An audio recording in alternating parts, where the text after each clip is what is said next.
53세 여자 환자분이신데 30년 전에 라식 수술을 받으셨어요. 그리고 백내장 수술은 7개월 전에 받으셨다고 합니다. 최고 교정 시력이 0.4밖에 나오지 않으셨습니다. 이 얘기는 7개월 전부터 계속 잘 안 보이셨던 거예요. 안녕하세요. 아이리만과 강성용 원장입니다. 오늘 여러분에게 보이수차와 관련된 매우 임상적 유용성이 있는 케이스들이 몇 개 있어서 이를 소개시켜 드리고자 합니다.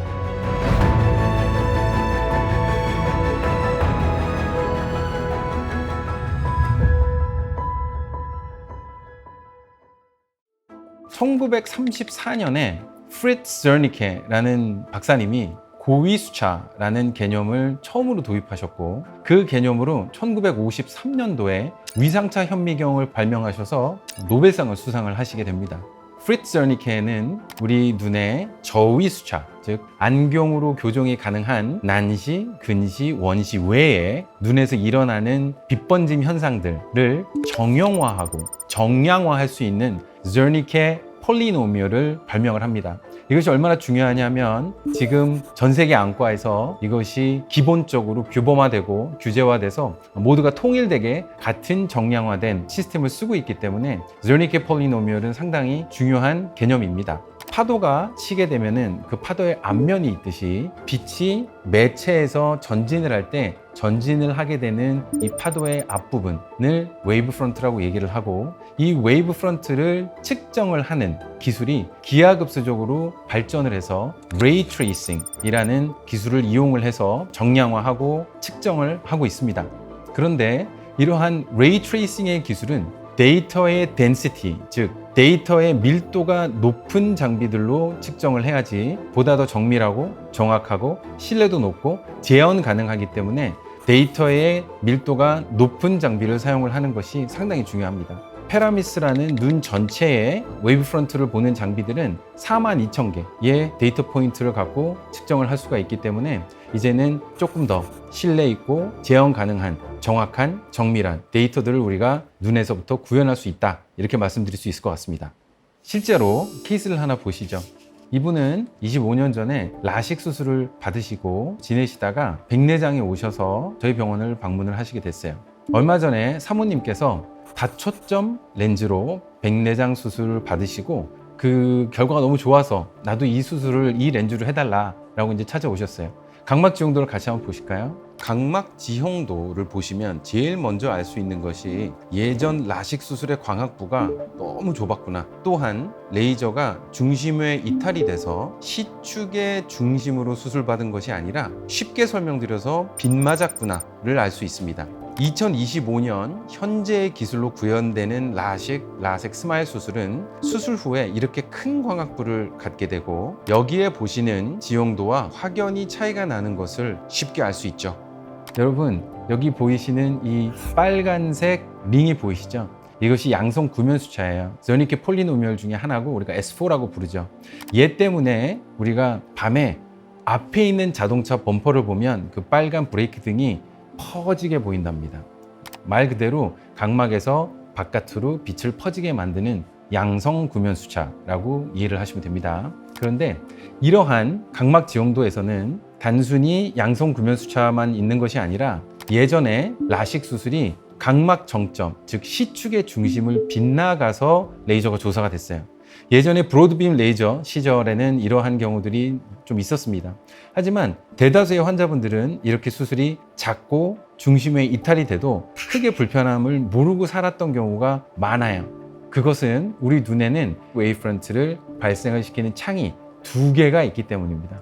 눈 안에는 창이 2개가 있다라고 생각하시면 이해가 편해요. 앞뒤로 있다 생각하시면 됩니다. 광선이 눈 안으로 입사될 때 처음 각막에서 굴절이 되고, 그 이후에 수정체, 지금은 백내장이 되어버린 수정체에서 굴절이 또 일어나게 되는 거죠. 앞뒤로 일어난다 생각하시면 됩니다. 이 과정에서 2개의 웨이브 프런트를 만들게 되는 거고, 2개의 창을 지나는 과정에서 각각 왜곡이 된다라고 이해하시면 됩니다. 실제로 눈 전체에서 나오는 웨이브 프런트를 측정을 해보면 각막과 수정체 합한 것과 거의 대부분 대동소이하게 됩니다. 그래서 이 환자분의 눈 전체에서 나오는 웨이브프런트를 측정을 해봤어요. 오큘러 웨이브프런트라고 하죠. 그랬더니 오큘러 웨이브프런트의 코마 수치가 0.22 마이크론밖에 되지 않는 거예요. 이것은 또 다른 저르니케 폴리노미얼인 코마 수차입니다. 0.22 마이크론이면 상당히 정상적인 범위 내예요. 즉, 눈 전체에서는 정상적인 코마 수치가 발생을 하고 있었어요. 그런데 각막만 분리해서 한번 볼까요? 예전에 라식 수술은 각막에 받았겠죠. 각막의 고위 수차를 측정을 해보면 1.4 마이크로미터가 측정이 됩니다. 이 그래프에서만 봐도 상당히 높죠. 왜 이런 오류가 생길까요? 여기 각막 웨이브프런트를 보시면 중심축에서 얼만큼 벗어난 걸 확인할 수 있습니다. 중심축은 여기이고 레이저의 중심은 여기에 이만큼 벌어져서 조사돼서 이런 중심외 이탈을 발생시킨 걸 여러분도 한눈에 알아보실 수 있을 거예요. 1.4 마이크론의 코마 수치를 수정체, 즉 이제는 백내장이 1.2 마이크론을 중화시켜주고 있었던 거예요. 여기서 만약에 이 백내장을 제거를 하고 다초점 인공수정체를 넣게 된다면 이 환자분의 이 눈은 이 많은 각막의 코마 수치 1.4 마이크로미터를 다 느끼게 돼요. 그러면 이 다초점 인공수정체의 효능은 당연히 없어지고 이 환자분은 이 코마 수치 때문에 항상 빛이 한쪽 방향으로 퍼지는 폭포처럼 쏟아지는 증상을 겪게 되실 가능성이 상당히 높아요.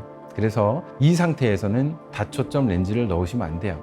그러나 25년 전, 30년 전에 라식, 또 PRK, 엑시머 이런 수술을 받으셨던 분들은 사실 1세대 시력 교정의 수혜자들이시거든요. 이분들은 그 어느 누구보다도 안경으로부터의 자유를 갈구하시는 분들이세요.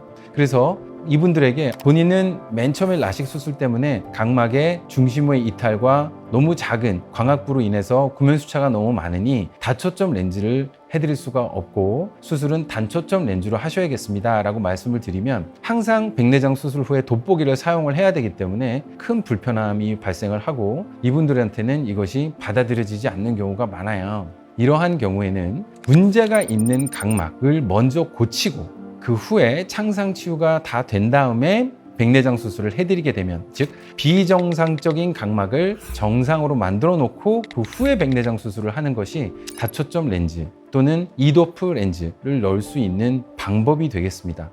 시력의 질을 한번 볼까요?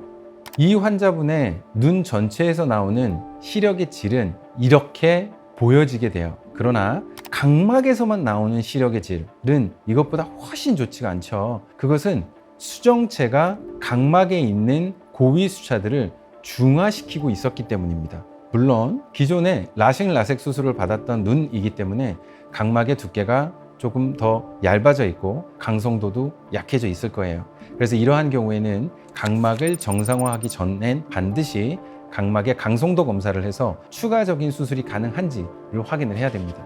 비정상적인 각막에서 나오는 웨이브프런트예요.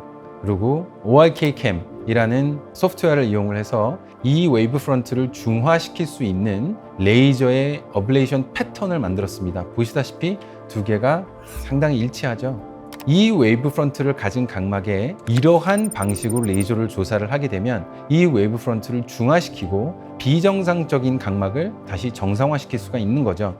여기서 중요한 것은 각막을 더 이상 절삭을 많이 하면 안 되겠죠. 이미 한번 수술을 한 눈이기 때문에 예전에 수술을 했던 그 좁은 광학부는 거의 레이저를 조사를 안 하게 되고 주변부에 예전에 수술을 받지 않았던 두꺼운 각막에 양을 많이 조사를 해서 교정을 하게 되는데 보시다시피 절삭하는 양 자체가 50 마이크론 정도밖에 되지가 않아요. 그런데 이쪽은 이미 각막의 두께가 현재 600이 넘어가는 곳이기 때문에 매우 안전하게 수술을 할 수 있겠어요.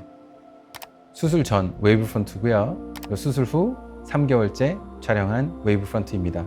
이제 비정상적인 중심의 이탈과 좁은 광학부가 넓고 센터링 잘 맞는 웨이브프런트로 바뀐 것을 확인할 수 있고요. 이 상태에서는 백내장 수술을 받게 되면 삽입하는 렌즈의 종류의 폭이 아주 넓어지게 되죠. 그래서 디프랙티브 트라이포컬, 3중 회절형 렌즈부터 이도프 렌즈까지 환자가 원하는 형태의 수술을 해드릴 수가 있게 됩니다. 두 번째 환자분 저랑 같이 보실게요. 이분은 53세 여자 환자분이신데 비교적 젊죠. 그런데 이미 양안에 백내장 수술을 받고 오셨어요.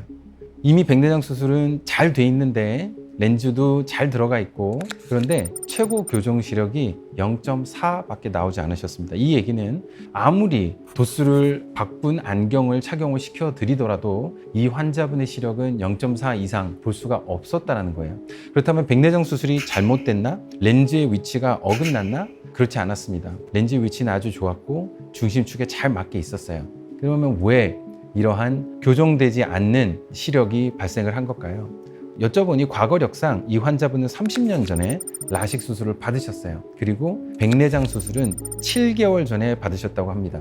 7개월 전부터 계속 잘 안 보이셨던 거예요. 이걸 보시면 왜 그런지 이제 이해가 가실 거예요. 이분의 각막 지용도입니다. 역시 마찬가지로 상당히 중심에서 이탈이 된 광학부를 우리가 볼 수가 있고, 광학부는 넓어야 되는데 상당히 좁게 수술이 되어 있어요. 그래서 이 각막에서부터 기인하는 웨이브프런트가 엄청나게 높은 것을 확인을 할 수가 있습니다. 여기에서 보이는 이 빨간 곳에 있는 것들이 나쁜 고위수차라고 생각을 하시면 돼요. 이러한 경우에는 마찬가지로 이 각막 웨이브프런트에 맞는 ORK-캠으로 레이저의 어블레이션 패턴을 이렇게 만들었습니다. 웨이브프런트와 레이저의 어블레이션 패턴은 상당히 일치를 하죠. 그래서 이러한 레이저 패턴으로 이러한 웨이브프런트를 조사를 하게 되면 나쁜 웨이브프런트를 우리가 중화시킬 수 있게 되고 비정상적인 각막을 다시 정상화시킬 수가 있게 됩니다. 바로 이렇게 말이죠. 그 다음에 이러한 치료를 받으시게 되면 각막의 모양이 변하기 때문에 눈의 도수가 바뀌게 돼요. 도수는 저위수차죠. 저위수차는 안경으로 교정이 가능합니다. 그래서 이 환자분은 안경을 착용을 하셔도 되고 안경으로부터 자유롭고 싶으셨기 때문에 7개월 전에 백내장 수술을 받았던 삽입했던 그 렌즈를 저희가 제거를 하고 지금 눈에 맞는 새로운 도수의 인공수정체로 교체를 해드렸습니다. 다음날 너무 좋아하시는 거예요. 그래서 여러분, 과거에 굴절 교정 수술, 라식, 라섹 수술을 받으신 기왕력이 있으시다면 꼭 웨이브프런트 검사 그리고 각막 지용도를 촬영을 하고 나의 각막이 정상적인지 비정상적인지를 확인한 후에 백내장 수술을 진행을 하는 것이 정상적이겠습니다. 비정상적인 각막을 갖고 계시다면, 즉 광학부가 너무 좁거나 과거에는 레이저의 시스템 자체가 지금처럼 정교하지 못해서 중심의 이탈이 발생이 된 경우들이 있을 거이기 때문에 그러한 각막을 갖고 계시다면 먼저 그 각막을 치료를 하고 창상 치유가 끝난 이후에 백내장 수술을 하시는 것이 정답입니다. 그럼에도 불구하고 백내장 수술을 벌써 받으셨다면 교정 시력이 나오지 않는다거나 각막의 고위수차로 인해서 빛번짐, 퍼져 보임, 야간에 운전이 불편함 등등이 계시다면 각막 검사를 통해서 나의 각막은 정상적인지 웨이브프런트가 너무 많지는 않은지를 확인을 하고 그것을 치료를 하게 되면 빛번짐 현상으로부터 자유로워지실 수 있으니 꼭 검사를 받으시길 바랍니다. 지금까지 아이리움안과 강성용 원장이었습니다.